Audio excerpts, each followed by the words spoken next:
நண்பர்களே எல்லாருக்கும் வணக்கம். இன்னைக்கு பார்த்தீங்கன்னா, நம்ம 100 நாள் ஜர்னில 20வது நாளு. ஸோ இன்னைக்கு தீபாவளின்றதுனால காலையில ரொம்ப லேட்டா தான் எந்திச்சேன். காலையில நம்ம நண்பர்களுடன் சேர்ந்து டீ கடைக்கு வந்து ஒரு லெமன் டீ குடிச்சிட்டேன்.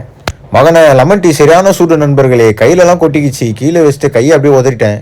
மதியானம் டீ குடிக்கும் போதே டைம் பார்த்தீங்கன்னா 12 மணி ஆயிடுச்சு. ஸோ மதியானம் சாப்பாடுக்கு பார்த்தீங்கன்னா எங்கள் ஏரியாவில் இருக்கிற A1 பிரியாணி கடை கிளம்பிட்டோம். அங்கே போயிட்டு ஒரு சிக்கன் பிரியாணி 2 பீஃப் பிரியாணி வாங்கி சாப்பிட்டு நண்பர்களுடன் அங்கேருந்து கிளம்பிட்டேன். அதுக்கப்புறம் நம்ம ஏரியா வந்து பார்த்தா தான் தெரியுது, நம்ம குட்டி குஞ்சன்ஸு பட்டாசு வச்சு ஒரே அலப்பறை பண்ணியிருந்தானுங்க. சரி நைட்டு நாங்கள் பண்ணுறோம்டா அலப்பறைன்னு சொல்லிட்டு நைட்டு நாங்கள் வெடிக்க ஸ்டார்ட் பண்ணுறோம் மக்களே பட்டாசை.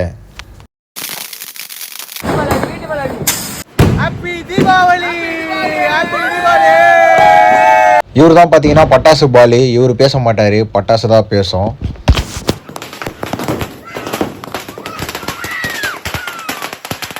சரி நண்பர்களே, இன்னைக்கு பார்த்தீங்கன்னா நம்ம 100 நாள் ஜேர்னியில் 20வது நாள் தீபாவளியோட ரொம்ப சிறப்பாக முடிஞ்சுது. ஸோ நாளைக்கு வீடியோவில் உங்களை சந்திக்கிறேன். அது வரைக்கும் பாய் மக்களே.